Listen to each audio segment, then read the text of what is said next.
Hello everyone, आप सबका स्वागत है आपके अपने क्लासरूम में। और आज हमारा 31st लेक्चर और इस लेक्चर में हम रिडेम्पशन और फोरक्लोजर के बारे में समझने वाले हैं। जो हमारा 30th लेक्चर था उसमें हमने रिडेम्पशन कवर किया था, वो पार्ट 1 था, राइट। और ये पार्ट 2 है जिसमें हम रिडेम्पशन और फोरक्लोजर को वाइंड अप करेंगे। मैंने उस लेक्चर में पूरा कंप्लीट इसलिए नहीं किया क्योंकि फिर वो बहुत ज़्यादा बड़ा लेक्चर हो जाता, तो आप लोग थोड़ा सा बोर भी हो जाते हो और एक बार में आप थोड़ा पढ़ो बट अच्छा पढ़ो, मेरा कंसेप्ट ये रहता है। तो आज हमने सेकेंड पार्ट में इस टॉपिक को कंप्लीट करेंगे और हम इतना कॉम्प्रहेंसिवली कवर कर रहे हैं इस टॉपिक को कि कोई भी एग्ज़ाम हो, किसी भी तरह का क्वेश्चन हो, आप आराम से अटैम्प्ट कर पाओगे, राइट। तो हम इस लेक्चर के साथ आगे बढ़ेंगे, पर उससे पहले हमारा जो डेली रिचुअल है वो, राइट, कि आप सबको पता है हमारे इनिशिएटिव के बारे में। तो ये जिम्मेदारी आपकी है कि आप इसको ज़्यादा से ज़्यादा लोगों तक पहुँचाएँ। और हम लोग कुछ और चीज़ें भी प्लान कर रहे हैं जिससे जो जुडिशियल सर्विसेज की प्रिपरेशन है उसमें और ज़्यादा फ़ायदा हो आप लोगों को। तो जैसे ही सही टाइम होगा मैं आपको ज़रूर बताऊंगा। पर मैं चाहता हूँ कि ये जो हमारा क्लासरूम है ये सब तक पहुँचे। जो भी लॉ का स्टूडेंट है हमारी कंट्री में, उस सबको इस क्लासरूम का एक्सेस हो और वो फ्री ऑफ कॉस्ट जो बेस्ट लेक्चर्स हैं, बेस्ट कंटेंट है, उसको एक्सेस कर सके लॉ का। अगर वो मेनली ये जो लेक्चर्स हैं वो डिज़ाइन है जुडिशियल सर्विसेज एग्जामिनेशंस के लिए, पर उसके अलावा भी जो लोग लॉ कॉलेजेस में हैं वो पढ़ सकते हैं, राइट। क्योंकि सब्जेक्ट की नॉलेज उनको भी चाहिए और अगर उनका बेस कॉलेज से ही मजबूत हो गया तो फिर जुडिशरी या कोई भी एग्ज़ाम उनके लिए केक वॉक होगा, राइट। या फिर अगर कोई दूसरे एग्जाम्स के लिए प्रिपरेशन कर रहा है तो इस प्लेटफॉर्म पे हम सारे मेजर सब्जेक्ट्स जो हैं लॉ के वो कवर करने वाले हैं, अपार्ट फ्रॉम जो माइनर सब्जेक्ट्स हैं जो अलग अलग स्टेट की जुडिशरी में आते हैं उनके अलावा, राइट। मतलब हम वो भी कवर करेंगे बट वो हम 1 बाय 1 बाद में कवर करेंगे जब आप जैसी रिक्वायरमेंट होगी आप लोगों की उसके हिसाब से। अदरवाइज जो मेजर सब्जेक्ट हैं वो तो सारे हम कवर करने वाले हैं, राइट। तो इसीलिए मेरी आपसे अपील है कि आप इस चैनल को शेयर कीजिए अपने फ्रेंड्स के साथ, सब्सक्राइब कीजिए और मुझसे जुड़े रहिए। मैं हमेशा यकीन रखता हूँ कि आप लोगों से मेरा डायरेक्ट इंटरेक्शन हो।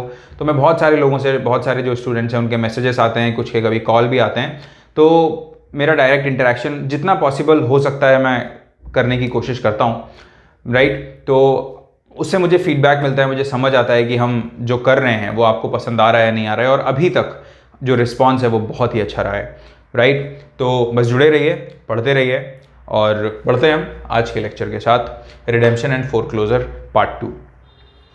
हमने रिडेम्पशन का क्या मतलब होता है, रिडेम्पशन कैसे होता है, रिडेम्पशन किस टाइम पे होता है, ये सारा हम पढ़ चुके हैं। पर आज हम पढ़ने वाले हैं सेक्शन 60 का जो दूसरा पार्ट है, राइट। जो इसमें सबसे इंपॉर्टेंट एक एस्पेक्ट जो बचा हुआ था वो है कि क्या पार्ट ऑफ मॉर्टगेज का रिडेम्पशन हो सकता है। Redemption of part of mortgage, ये क्वेश्चन मेंस में पूछा जाता है, राइट। इवन प्री में भी आता है कि क्या पार्ट ऑफ मॉर्टगेज का रिडेम्पशन हो सकता है, ठीक है। हम समझते हैं इसको एग्जांपल के थ्रू कि पार्ट ऑफ मॉर्टगेज के रिडेम्पशन का क्या मतलब है। सपोज ये प्रॉपर्टी जो है ए एंड बी ने ये प्रॉपर्टी मॉर्टगेज की सी को, ठीक है, और सी ने इनको दिए 10 लाख रुपए। सी ने इनको क्या दिए, 10 लाख रुपए दिए। अब जब सी ने 10 लाख रुपए दिए तो ए एंड बी जो है जब ये 10 लाख रुपए पे करेंगे उसके बाद ये जो प्रॉपर्टी ए एंड बी ने मॉर्टगेज की है, राइट, ये क्या है, मॉर्टगेज प्रॉपर्टी है। तो ये प्रॉपर्टी वापस ए एंड बी क्या करा सकते हैं, रिडीम करा सकते हैं। तो ए एंड बी इस केस में कौन है, मॉर्टगेजर, और सी कौन है, मॉर्टगेजी। तो राइट ऑफ रिडेम्पशन किसके पास होता है, मॉर्टगेजर के पास होता है। तो कब मॉर्टगेजर रिडीम करवा सकता है, जब उसने जो मॉर्टगेज मनी ले रखा है वो मॉर्टगेज मनी वो मॉर्टगेजी को वापस कर दे, रिटर्न कर दे। उसके बाद वो अपनी जो प्रॉपर्टी है उसका रिडेम्पशन, जो मॉर्टगेज है उसका रिडेम्पशन करवा सकता है। ये हम जानते हैं, ये बेसिक कंसेप्ट है। पर सपोज ए जो है इस केस में मान लो इन दोनों का हिस्सा 5-5 लाख रुपए है, इन दोनों का जो शेयर है वो 5 लाख रुपीज ईच है। अभी मान लो ए जो है वो 5 लाख रुपए देने के लिए रेडी नहीं है, और तो इस वजह से वो 10 लाख रुपए नहीं हो पा रहे हैं। पर जो बी है वो बोल रहा है कि भाई ये जो प्रॉपर्टी है, क्योंकि ये प्रॉपर्टी इन दोनों की है, तो बी बोल रहा है कि यार ये जो प्रॉपर्टी है मैं इस प्रॉपर्टी को रिडीम करवाना चाहता हूं। तो बी ये ऑफर करे अगर सी को कि मैं आपको 5 लाख रुपए देता हूं, एक पार्ट ऑफ प्रॉपर्टी, सपोज मान लो कोई भी पार्ट ऑफ प्रॉपर्टी, जो आधी प्रॉपर्टी जो मेरी है वो मुझे आप ऐसा करो उसका रिडेम्पशन करवा दो। राइट, समझ आ रहा है कि redemption of part of mortgage से क्या मतलब है कि पूरे मॉर्टगेज का रिडेम्पशन नहीं, मॉर्टगेज के किसी एक हिस्से का redemption on paying part of mortgage money. Right, तो बी जो 10 लाख का मॉर्टगेज मनी है ए एंड बी के बिहाफ पे, जो ए एंड बी ने जो लिया है सी से, तो वो जब 10 लाख पे करेंगे तो अपनी प्रॉपर्टी को रिडीम, अब जो मॉर्टगेज है उसका रिडेम्पशन करवा सकते हैं। पर ए जो है वो पे करने की कंडीशन में नहीं है, ए नहीं पे करना चाह रहा है, और बी जो है वो बोल रहा है कि सी से कि आप 5 लाख रुपए ले लो, पर ये प्रॉपर्टी क्या करो, ये प्रॉपर्टी मुझे दे दो, जो आधी प्रॉपर्टी है वो मुझे दे दो। तो ये जो इस तरह का जो रिडेम्पशन है, राइट, कि मान लो इस पार्ट का बोल रहा है कि आप इसको रिडीम कर दो, मेरे से पैसे ले लो, this is not allowed. Right, redemption of part of mortgage is not allowed. ये आपको प्री के एग्जाम्स के लिए भी ध्यान में रखना है और मेंस के लिए भी ध्यान में रखना है। राइट, तो अगर आपको क्वेश्चन आ जाता है कि क्या redemption of part of mortgage allowed है, तो आप बोलोगे नहीं अलाउड है, और जब भी आप आंसर अटेम्प्ट करोगे तो आप आराम से ये सारी चीजें भी उसमें इस तरह का एक डायग्राम बना दो, इस तरह से शो कर दो, तो आपको हमेशा एक्स्ट्रा मार्क्स मिलेंगे। आंसर लिखने का ये तरीका होता है, क्योंकि आंसर तो हर कोई लिखेगा कि नहीं अलाउड नहीं है, उसका रीजन भी दे देगा, पर इस तरीके से बहुत कम लोग करेंगे, और जो लोग इस तरीके से करेंगे उनको हमेशा 1 से 1.5 मार्क एक्स्ट्रा मिलेगा। और ये जो एक एक्स्ट्रा मार्क है हमेशा यही आपको दूसरों पे एज दिलवाता है और आपका सिलेक्शन करवाता है।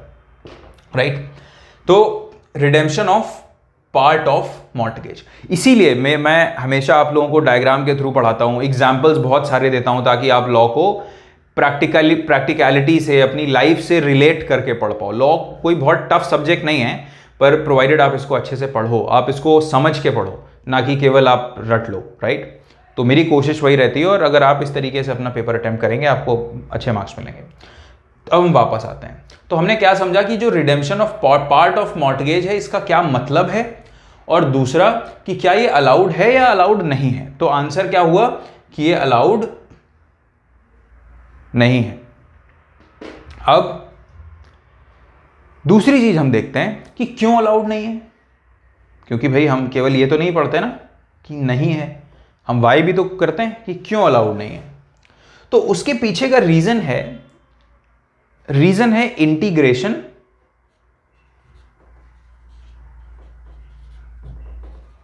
और इनडिविजिबिलिटी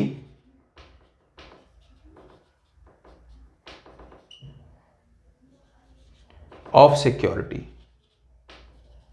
इंटीग्रेशन और इनडिविजिबिलिटी ऑफ सिक्योरिटी। ठीक है, तो बेसिकली जो मॉर्टगेजी होता है, मॉर्टगेजी क्या करता है, मॉर्टगेजी के पास, मॉर्टगेजी के लिए ये जो प्रॉपर्टीज को मॉर्टगेज क्या जो की गई है वो क्या होती है, वो उसके लिए सिक्योरिटी है। राइट, इन केस, और सिक्योरिटी क्यों होती है कि अगर मॉर्टगेजर पैसा नहीं पे कर पाया तो मॉर्टगेजी उस सिक्योरिटी से वो पैसा वसूल कर लेगा। राइट, तो ये जो प्रॉपर्टी है ये क्या हो गई, एक तरीके से सिक्योरिटी हो गई।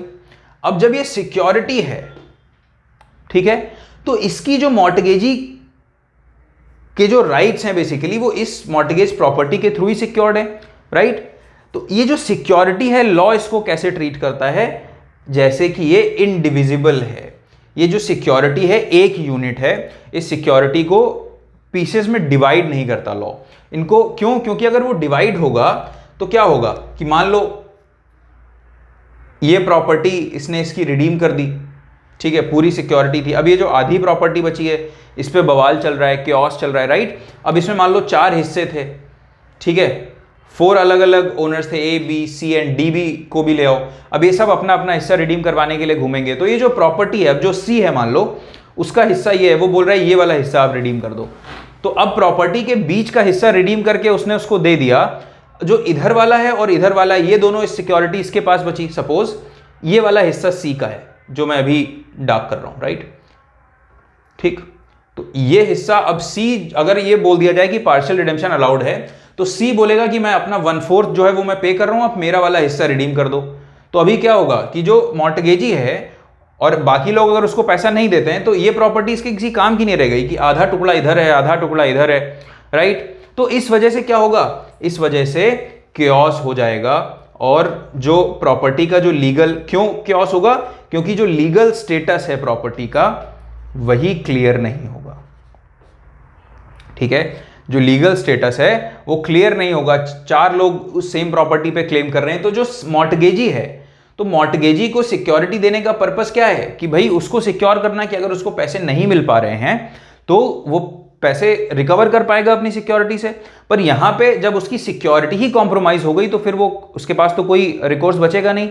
ये रीजन है कि ये जो पार्शियल रिडेम्पशन ऑफ मॉर्टगेज है दैट इज नॉट अलाउड। और रीजन क्या है कि इसकी जो सिक्योरिटी है उसको इंडिविजिबल यूनिट की तरह ट्रीट किया जाता है और ये जो सिक्योरिटी है इंडिविजिबल होती है, राइट। तो ये है जनरल रूल। आई होप आपको ये रूल क्लियर हुआ होगा। अब इसके बाद इस हर रूल का एक एक्सेप्शन भी होता है, राइट। तो इस जनरल रूल का एक एक्सेप्शन है और वो एक्सेप्शन भी सेक्शन 60 में ही दिया हुआ है, उसके लेटर पार्ट में। तो हमने क्या कंसेप्ट पढ़ा? कंसेप्ट हमने ये पढ़ा कि जो पार्शियल रिडेम्पशन है वो अलाउड नहीं है और उसका रीजन क्या है कि जो सिक्योरिटी होती है मॉर्टगेजी की उसको एक इनडिविजिबल यूनिट की तरह ट्रीट किया जाता है, राइट, ताकि उसके जो राइट्स हैं वो राइट्स प्रोटेक्टेड रहें। पर इसका एक एक्सेप्शन है। अब एक्सेप्शन क्या है?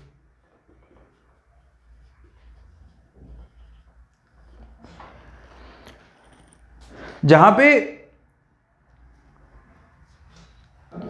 मान लो मैंने क्या एग्जांपल दिया, A and B and C, suppose ये 3 लोग हैं, इनकी ये प्रॉपर्टी है, ये प्रॉपर्टी इन्होंने मॉर्टगेज किसको करी है? डी को मॉर्टगेज करी है।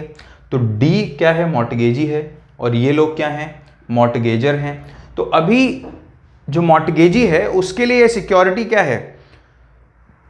इंडिविजिबल है, 1 यूनिट है, राइट। तो ये लोग चाहें तो पार्शियल रिडेम्पशन नहीं करा सकते। पर एक्सेप्शन क्या है? एक्सेप्शन ये है कि मान लो ये जो मॉर्टगेजी है, अब ये ए, बी और सी हैं, तो इनमें से ये मान लो ये 3 हिस्से हैं, ठीक है, एक ए का है, एक बी का है और एक सी का है।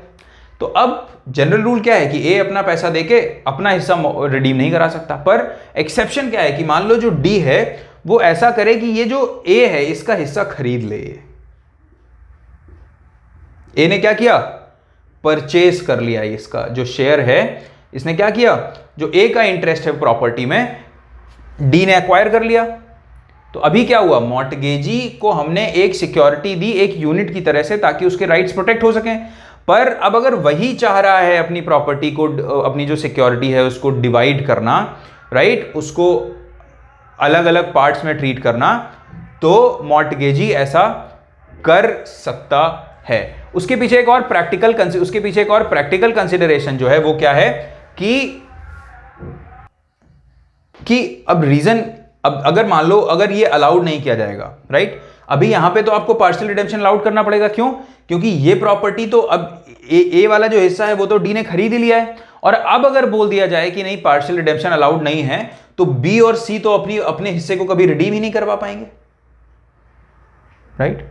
आई होप आपको मेरा पॉइंट समझ आया होगा। मैं दोबारा एक्सप्लेन करता हूं कि अगर मॉर्टगेजी जो है, मॉर्टगेजी ने जो मॉर्टगेज प्रॉपर्टी है उसका एक हिस्सा अक्वायर कर लिया है, राइट, ऐसा हो सकता है, कोई रोक तो है नहीं कि प्रॉपर्टी जो इसको मॉर्टगेज की गई है खरीद नहीं सकता। बिल्कुल खरीद सकता है, अगर ये दोनों पार्टीज अग्री हो जाएं तो खरीद सकता है। तो मान लो ए का हिस्सा डी ने खरीद लिया, तो अब जो पूरी प्रॉपर्टी थी वो तो बची नहीं, मॉर्टगेज प्रॉपर्टी। अब मॉर्टगेज कौन सा हिस्सा बचा? बी और सी, क्योंकि ये प्रॉपर्टी तो अब इसी की हो गई।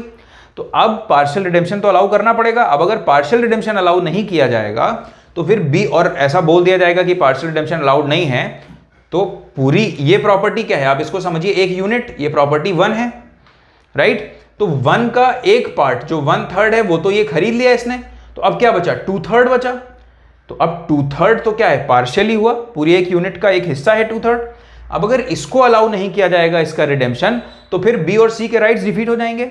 इसी वजह से अगर मॉर्टगेज प्रॉपर्टी में कोई इंटरेस्ट अक्वायर कर लेता है, कोई शेयर अक्वायर कर लेता है, तो जो बची हुई प्रॉपर्टी है उसका पार्शियल रिडेम्पशन हो सकता है। अब बी और सी जो हैं वो अपने हिस्से का पैसा दे देंगे और उसके बाद क्या होगा, ये जो प्रॉपर्टी है मॉर्टगेज प्रॉपर्टी ये रिडीम हो जाएगी, बी और सी को उनकी प्रॉपर्टी मिल जाएगी, राइट। आई होप आपको ये पॉइंट अब क्लियर हुआ होगा कि जनरल रूल क्या है कि general rule is partial redemption of mortgage property is not allowed, but as an exception it can be allowed when mortgagee himself or when there are more mortgagees than one, they acquire an interest in the mortgaged property itself, right। तो आपको general rule और exception दोनों clear होंगे मेरे हिसाब से, right. अब हम आगे बढ़ते हैं और फोरक्लोजर की तरफ हम चलेंगे, राइट।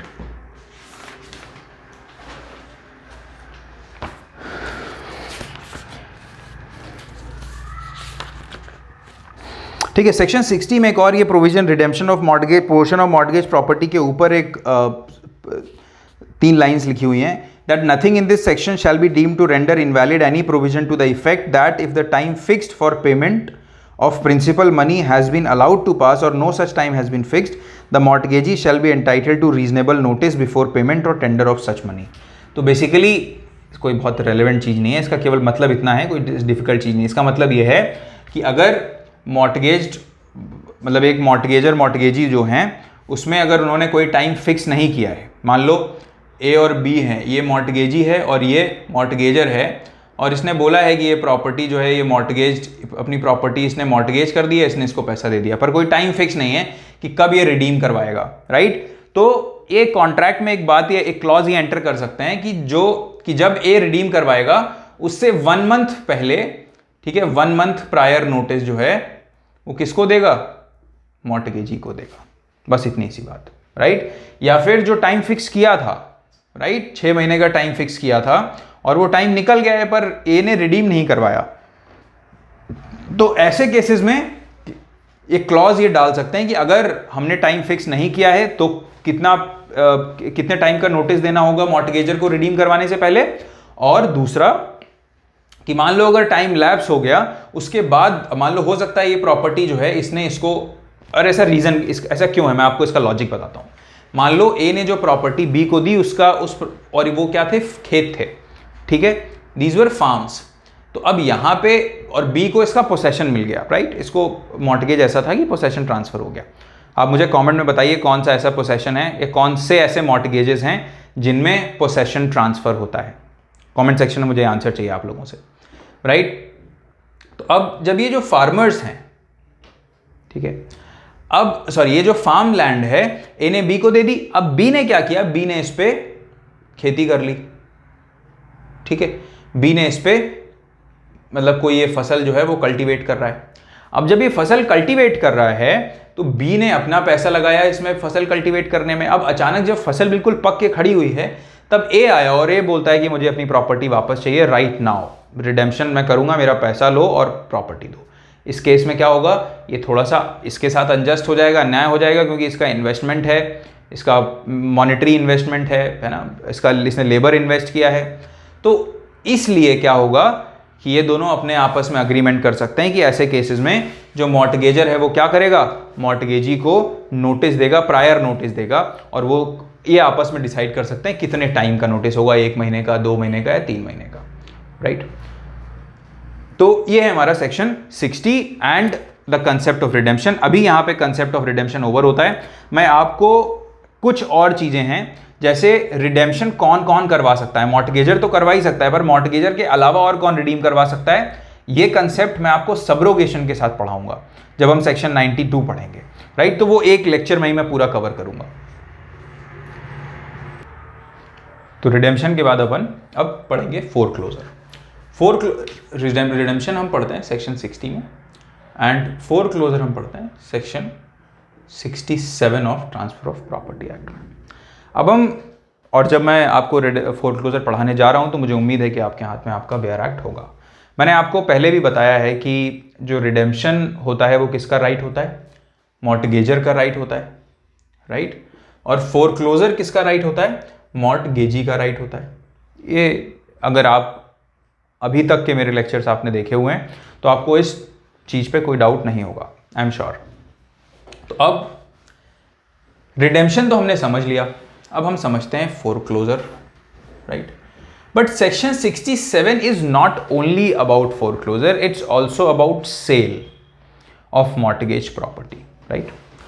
तो हम एक एग्जाम्पल के थ्रू दोबारा समझते हैं इस चीज़ को कि मान लीजिए कोई X नाम का बंदा है, इसने प्रॉपर्टी, अब इसने जो Y है, Y को क्या किया?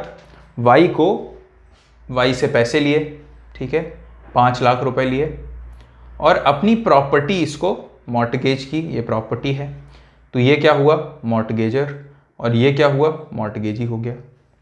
अब ये जो मॉर्टगेजर और जो मॉर्टगेजी है, ठीक है, ये जो मॉर्टगेजर और मॉर्टगेजी हैं, इनका क्या काम है? बेसिकली जो मॉर्टगेजी हैं,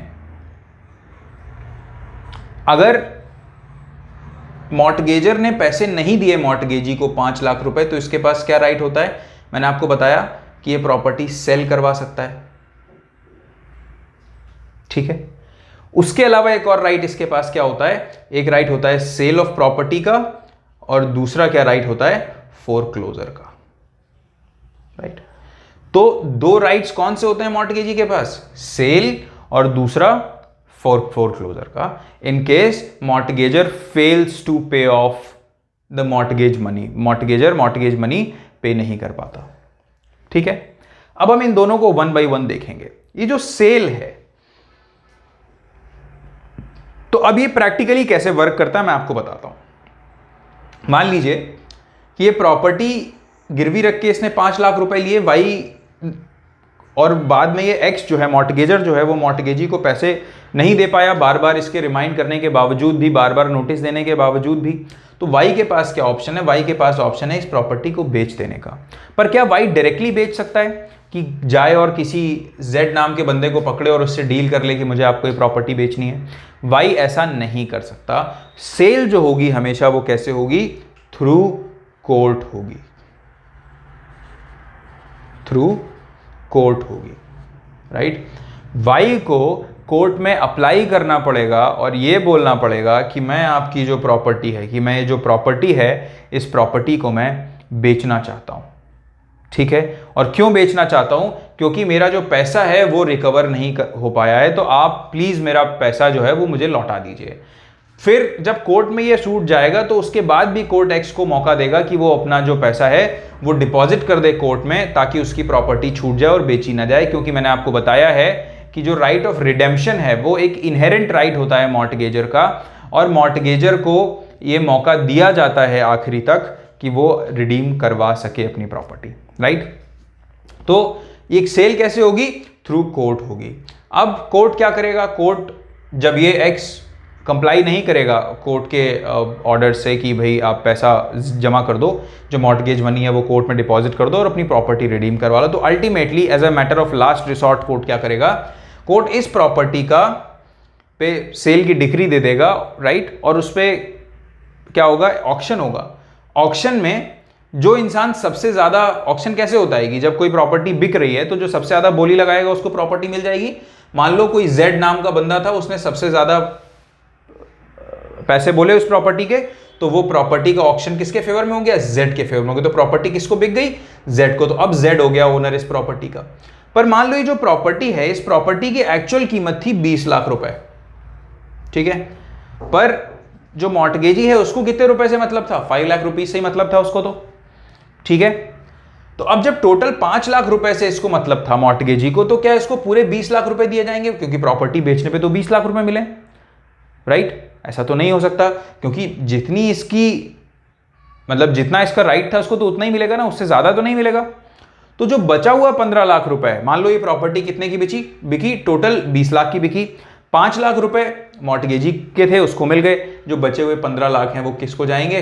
वो बचा हुआ जो पैसा है वो एक्स को दे दिया जाएगा। तो इस तरीके से क्या हुआ, इस तरीके से मॉर्टगेजी जो है उसको उसके रुपए वापस मिल गए, राइट। तो ये तो होता है प्रोसेस ऑफ सेल, हमेशा कैसे होगा, थ्रू कोर्ट। अब फोरक्लोजर का क्या मतलब होता है, देखो फोरक्लोजर का जो मतलब होता है, राइट, मैं यहां दोबारा लिख दे रहा हूं। फोरक्लोजर की अगर डिक्री कोर्ट ने पास कर दी है तो उसका मतलब यह होता है कि जो मॉर्टगेजर है, मॉर्टगेजर क्या होगा, he will be board from redeeming his property.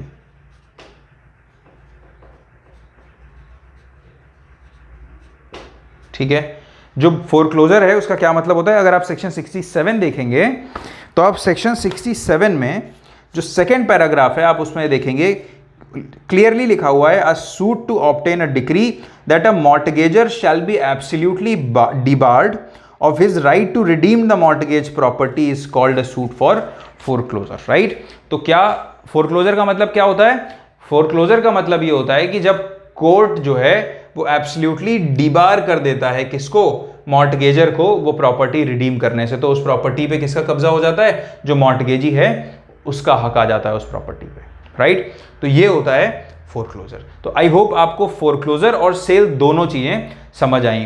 तो जो मॉर्टगेजी है उसके पास दो ऑप्शंस होते हैं, एक सेल का और दूसरा फोरक्लोजर का, राइट। अब एक और क्वेश्चन है, और वो क्वेश्चन ये है कि क्या जो मॉर्टगेज प्रॉपर्टी है तो उसका पार्शियल रिडेम्पशन नहीं हो सकता, हमने पढ़ा है एज अ जनरल रूल, पर क्या पार्शियल फोरक्लोजर अलाउड है किसी प्रॉपर्टी का,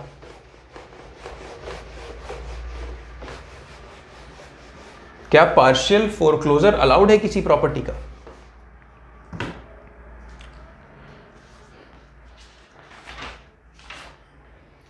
तो पार्शियल फोरक्लोजर किसी प्रॉपर्टी का अलाउड नहीं है। सेक्शन 67 का जो आप क्लॉज डी अगर आप देखेंगे तो एक बार आप सेक्शन 67 का क्लॉज डी पढ़िए जब मैं आपको एक कंसेप्ट एक्सप्लेन कर रहा हूं, राइट। हमने क्या पढ़ा था, partial redemption is not allowed. Similarly partial foreclosure is also not allowed. अभी देखते हैं क्यों।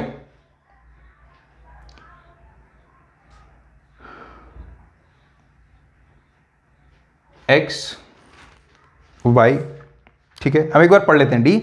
To authorise a person interested, nothing in this section shall be deemed to authorise a person interested in part only of the mortgage money to institute a suit relating only to a corresponding part of the mortgage property unless the mortgagees have with the consent of the mortgager severed their interests under the mortgage। ठीक है, तो हम इसको देखते हैं, ठीक है, इसको और थोड़ा सिंपल करके एक्स ही रखते हैं इसको, कि ये एक इंसान है, ये क्या है, मॉर्टगेजर, और ये तीन क्या है, मॉर्टगेजी। ठीक है, एक्स ने अपनी प्रॉपर्टी इनको मॉर्टगेज की है, ठीक, और ए बी सी इन तीनों ने मिलकर इसको 90 लाख रुपीस दिए हैं। ठीक है, तो जो मॉर्टगेजीज हैं उन्होंने कितने रुपए दिए मॉर्टगेजर को, 90 लाख रुपीस दिए हैं। अब ये जो 90 लाख रुपीस हैं इसमें से, तो ये तीन अलग अलग मॉर्टगेजीज हैं, मतलब तीनों मॉर्टगेजीज ने मिलकर इसको 90 लाख रुपीस दिए। अब क्वेश्चन ये है कि क्या केवल सी जो है वो एक पार्ट ऑफ प्रॉपर्टी का फोरक्लोजर करवा सकता है, राइट, कि क्या केवल इस पार्ट ऑफ प्रॉपर्टी का फोरक्लोजर क्या सी जो है वो करवा सकता है, क्वेश्चन ये है। तो इसका आंसर सेक्शन 67 के क्लॉज डी में ही दिया हुआ है कि ऐसा अलाउड नहीं है, राइट। तो अगर क्वेश्चन आता है आपके सामने प्लेन एंड सिंपल क्या कि क्या पार्शियल फोरक्लोजर अलाउड है, तो आपका आंसर होगा no, it is not allowed. ठीक है, पार्शियल फोरक्लोजर अलाउड नहीं है। ठीक है, तो आंसर होगा no, it is not allowed, partial foreclosure is not allowed. ठीक है, अब जब पार्शियल फोरक्लोजर अलाउड नहीं है तो ये तो जनरल रूल है, पर इसका एक्सेप्शन भी है, और एक्सेप्शन क्या है, अगर इन तीनों ने 90 लाख रुपए मिलके दिए थे, ठीक है, तो अब अगर ये तीनों मॉर्टगेजर की कंसेंट से, ये तीनों मॉर्टगेजर की कंसेंट से, देखिए क्या लिखा हो, unless the mortgagees have with the consent of the mortgagor severed their interest under the mortgage. अगर ये तीनों जो हैं ए बी सी एक्स की कंसेंट से, किसकी कंसेंट से, मॉर्टगेजर की कंसेंट से ये डिसाइड कर लें कि भाई ये 90 लाख रुपए जो है हमने 30-30-30 करके दिए हैं, और अगर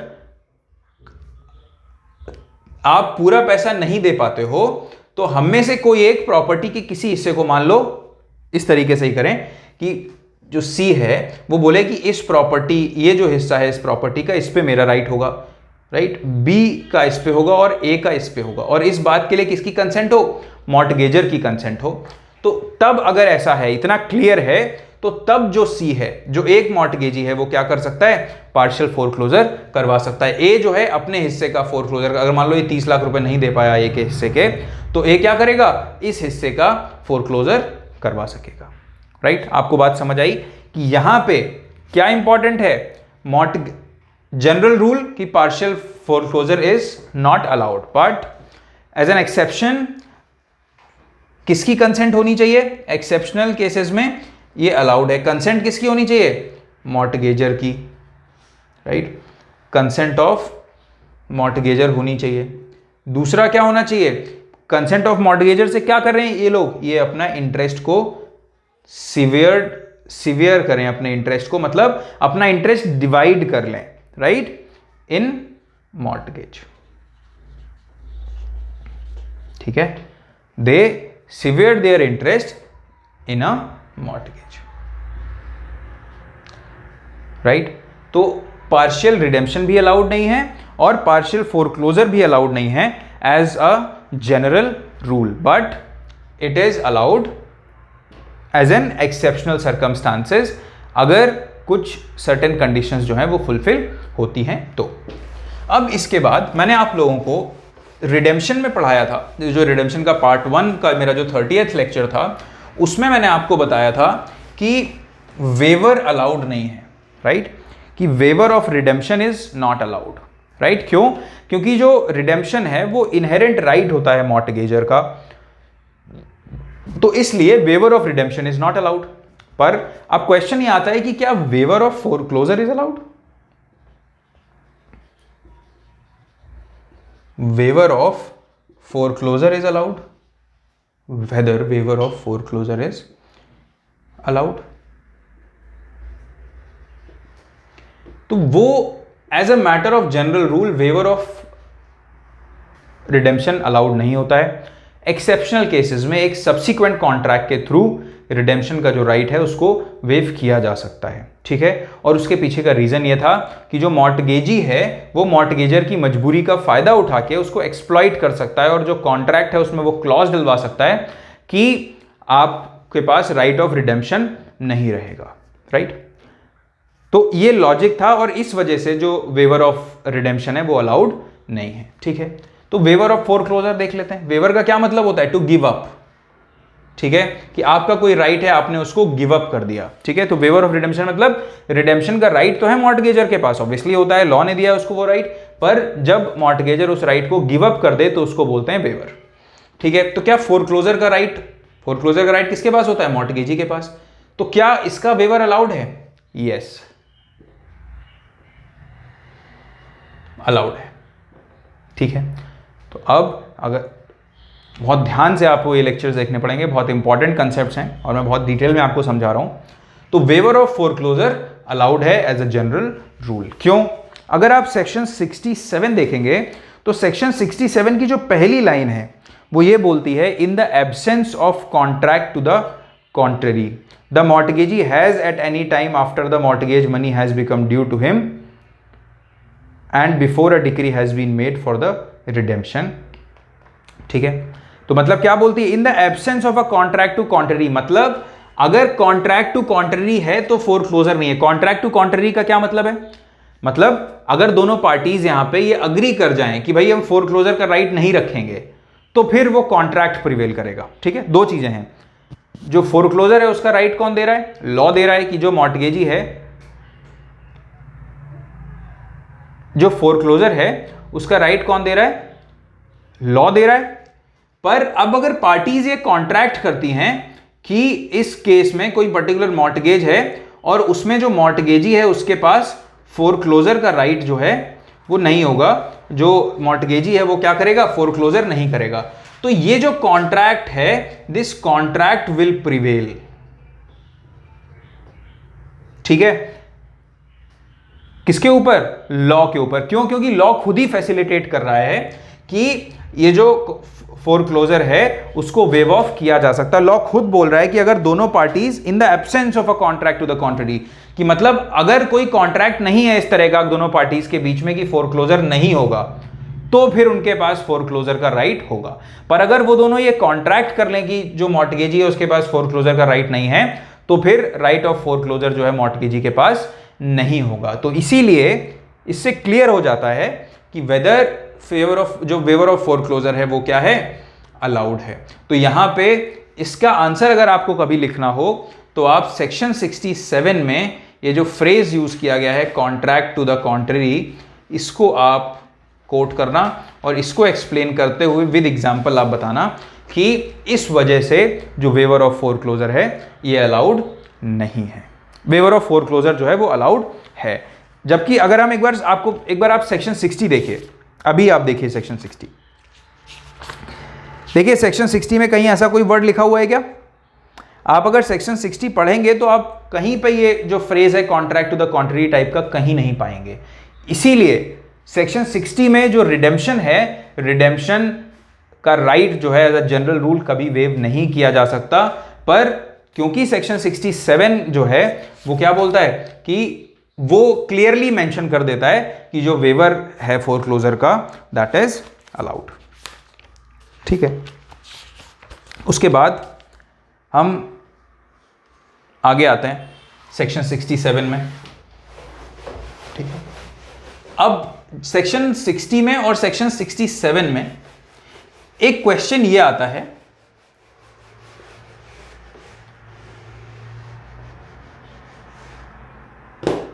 कि जो रिडेम्पशन है और जो फोरक्लोजर हैं ये को एक्सटेंसिव राइट्स हैं, राइट? तो मतलब मैं आपको इसका अगर क्वेश्चन ये आता है तो आप इसको कैसे आंसर करोगे? आप इसको ये आंसर करोगे कि जब तक जो मॉर्टगेजर है उसके पास क्या होता है, राइट ऑफ रिडेम्पशन होता है, ठीक है, और जो मॉर्टगेजी होता है उसके पास राइट ऑफ फोरक्लोजर होता है, राइट? तो इन राइट्स को दोनों एक्सरसाइज कर सकते हैं। पर अगर फोरक्लोजर की डिक्री पास हो गई है तो उसके बाद रिडेम्पशन का राइट एक्सरसाइज नहीं हो सकता, ठीक है। और अगर इसका रिडेम्पशन हो गया है तो उसके बाद क्या होगा, फोरक्लोजर नहीं हो सकता। अदरवाइज ये राइट जो है दोनों के पास साइमल्टेनियसली रहते हैं। और अगर इस तरह का कोई क्वेश्चन आएगा तो आप सेक्शन 60 एंड सेक्शन 67 को आप एक्सप्लेन कर सकते हो। फिर उसके बाद अब सेक्शन 67 में कुछ 2-3 प्रोविजंस हैं जो मैं आपको बता देता हूं, वो बहुत इंपॉर्टेंट नहीं है। रिडेम्पशन और फोरक्लोजर में जो कुछ भी इंपॉर्टेंट है, जो कुछ भी एग्जाम में आता है प्री और मेंस में, वो मैंने आपको एक्सप्लेन कर दिया। और अगर आप इतना पढ़ लोगे तो कंप्लीट क्लियर हो जाएगा। पर आपके दिमाग में कोई डाउट ना रहे इसलिए मैं आपको जो क्लॉज ए, बी और सी है वो भी एक बार एक्सप्लेन कर देता हूं। तो ए वाला जो क्लॉज है वो बेसिकली मैं अभी यहाँ पे आपको एक्सप्लेन नहीं करूंगा। क्यों? क्योंकि मैं ऑलरेडी कर चुका हूं। जब मैंने आपको टाइप्स ऑफ मॉर्टगेज बताए थे तो वहां पे मैंने आपको हर मॉर्टगेज की रेमेडी बताई थी कि किस मॉर्टगेज में फोरक्लोजर कर सकते हैं, किस में सेल कर सकते हैं, राइट? तो वो सारी जो चीजें हैं जो क्लॉज ए में दी हुई हैं वो मैं आपको पहले ही टाइप्स ऑफ मॉर्टगेज में डील कर चुका हूं। फिर बचता है हमारे पास क्लॉज बी और क्लॉज सी। तो एक बार हम क्लॉज बी देख लेते हैं जो कि ये बोलता है, nothing in this section shall be deemed to authorise a mortgagor who holds the mortgagee's rights as his trustee or legal representative and who may sue for a sale of the property to institute a suit for foreclosure। ये जो clause है इसमें बहुत लोगों को doubt रहता है, बहुत लोगों को ये बात समझ नहीं आती है, तो इसलिए मैं आपको यहाँ पे एक एग्जांपल के थ्रू एक्सप्लेन करूंगा ताकि हमेशा के लिए आपको ये चीज क्लियर हो जाए। तो बेसिकली सेक्शन 67 ये बोल रहा है कि एक ऐसा मॉर्टगेजर, इसको हम एग्जाम्पल के थ्रू मैं आपको क्लियरली बताता हूँ।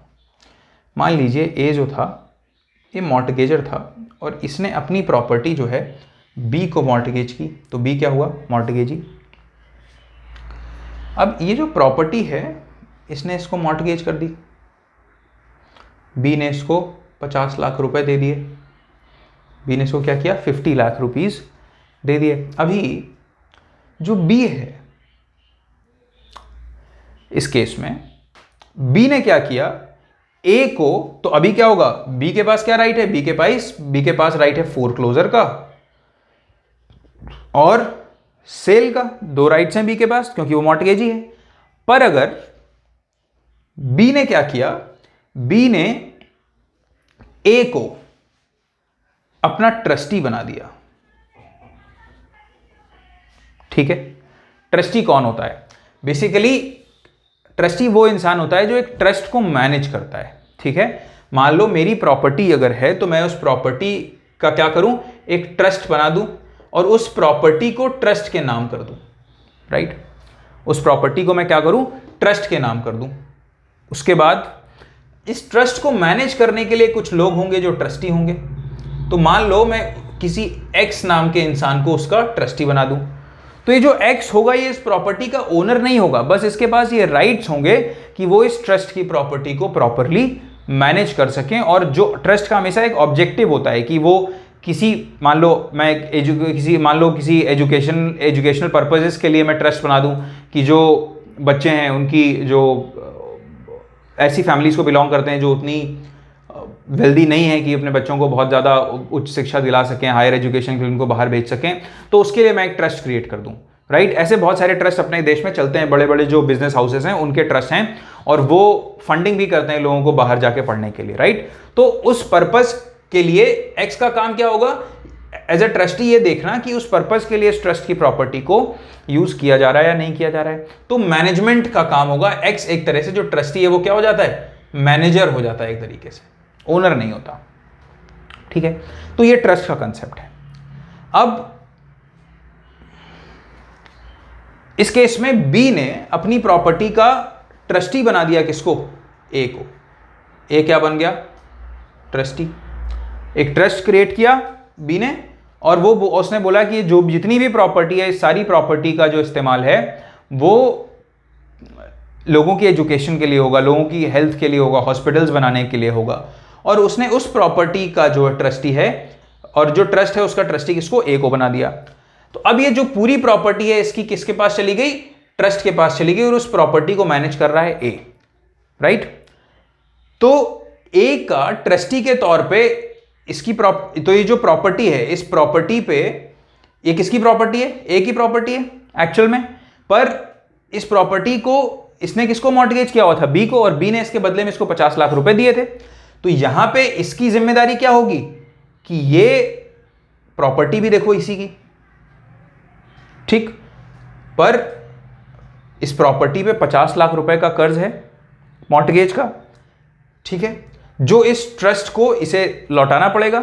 तो इस केस में जब ये प्रॉपर्टी अब ये मैनेज कर रहा है, क्योंकि ये सारी चीजें इसके पास आ गई, तो जब ये प्रॉपर्टी मैनेज कर रहा है तो इसके पास क्या राइट होगा।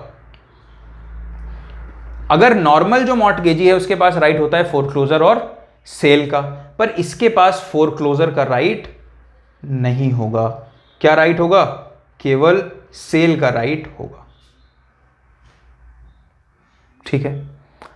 इस केस में अगर जो मॉर्टगेजर है वही ट्रस्टी है मॉर्टगेजी की प्रॉपर्टी का, तो उस केस में जो मॉर्टगेजर है उसके पास फोरक्लोजर का राइट नहीं होता, केवल सेल का राइट होता है, ठीक है। अगर सेल पॉसिबल है तो, अगर सेल पॉसिबल है तो उस केस में इसके पास केवल सेल का राइट होगा, फोरक्लोजर का राइट नहीं होगा, राइट। इसका पर्पस क्या है, इसके पीछे लॉजिक क्या है, लॉजिक ये है कि मान लो अगर ऐसा कर दिया जाए कि इसको अलाउ कर दिया जाए कि आप फोरक्लोजर कर लो, सेल मत करो, ठीक है, तो उस केस में ये प्रॉपर्टी इन इफेक्ट इसी के पास आ गई और यही एंजॉय कर रहा है अपनी प्रॉपर्टी को, और उस प्रॉपर्टी से जो पैसा मिलना था बी को वो तो कभी मिलेगा नहीं, राइट। तो एक तरीके से ये अब्यूज कर सकता है अपनी पोजीशन को। तो उस पोजीशन को अब्यूज करने से बचाने के लिए इसको फोरक्लोजर का राइट नहीं दिया गया, केवल सेल का राइट दिया गया है, ताकि ये प्रॉपर्टी अगर ये पैसा नहीं दे पा रहा है या तो ट्रस्ट में ये पूरा पैसा चुका दे 50 लाख रुपए, और अगर ये पैसा नहीं चुका पा रहा है तो क्या करे,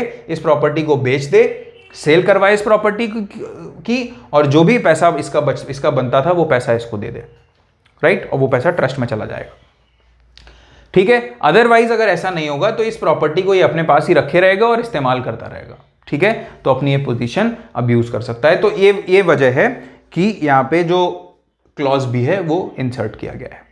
ठीक है, अब सी क्या बोलता है, to authorise the nothing in this section shall be deem to authorise the mortgagor of a railway canal or other work in the maintenance of which the public are interested to institute a suit for foreclosure or sale.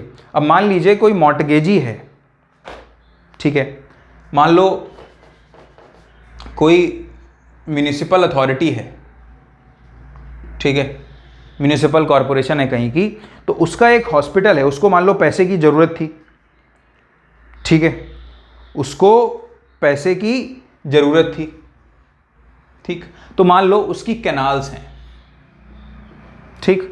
अब canals का क्या काम होता है, नहरें होती हैं जिससे सिंचाई या इरिगेशन का काम होता है, पानी पहुंचाया जाता है सड़कों तक, और उसके अलावा पीने का पानी का इंतज़ाम भी इस तरह से किया जाता है। तो म्यूनिसिपल अथॉरिटी किसी सिटी की है, सपोज हम मान लेते हैं कि कोई म्यूनिसिपल अथॉरिटी XYZ किसी सिटी की है, अब उसको क्या था, 1 करोड़ रुपए चाहिए थे। तो उसने क्या करा कि उसने बोला, वो किसी बैंक के पास गया और उसने बोला कि हमें आप ये 1 करोड़ रुपए दे दो। तो बैंक ने बोला हम आपको कैसे दे दें, आप कुछ सिक्योरिटी रखो। तो उन्होंने क्या करा, म्यूनिसिपल अथॉरिटीज ने 3 कनाल्स जो हैं वो इनके नाम पे मॉर्टगेज कर दी। तो अभी क्या हुआ, ये हो गया मॉर्टगेजी, पर इसके पास, ऐसे मॉर्टगेजी के पास राइट ऑफ सेल और राइट ऑफ फोरक्लोजर नहीं होगा, राइट। तो रेलवे हो, कनाल हो, या कोई और भी ऐसी चीज जिसके मेंटेनेंस में पब्लिक का इंटरेस्ट हो, उस तरह की चीजें जो हैं उनका सेल या फोरक्लोजर नहीं हो सकता। सपोज रोड्स, कोई रोड गिरवी अगर रख दे रेलवे, या रेलवे मतलब कोई जो गवर्नमेंट है वो अपनी रोड गिरवी रख दे किसी से लोन लेने के लिए, तो उस रोड को का फोरक्लोजर और सेल नहीं हो सकता। ज़्यादा से ज़्यादा जो पैसा वसूल किया जा सकता है वो टोल से वसूल किया जा सकता है, ठीक है, या किसी और तरीके से वसूल किया जा सकता है। पर जिसके पास गिरवी रखा है, मान लो वर्ल्ड बैंक के पास गिरवी रख दिया, तो वर्ल्ड बैंक ये नहीं कर सकता कि उस रोड को उठा के बेच देगा, वो अलाउड नहीं हो सकता, राइट। तो ये सारी चीज़ें कहाँ पे लिखी हैं, सेक्शन 67 का क्लॉज सी इस बारे में बात करता है। मैंने आपको बहुत ही कॉम्प्रहेंसिवली सेक्शन 60 एंड सेक्शन 67 बताया है, राइट। मुझे उम्मीद है कि ये लेक्चर आपके लिए बहुत हेल्पफुल होगा और आप कोई भी एग्जाम इसके बाद देंगे, अगर रिडेम्पशन और फोरक्लोजर से कोई क्वेश्चन आता है तो आपका क्वेश्चन गलत नहीं होगा अगर आपने प्रॉपरली पढ़ा है, राइट। तो आप लोग ध्यान रखिए, keep watching, keep learning, take care.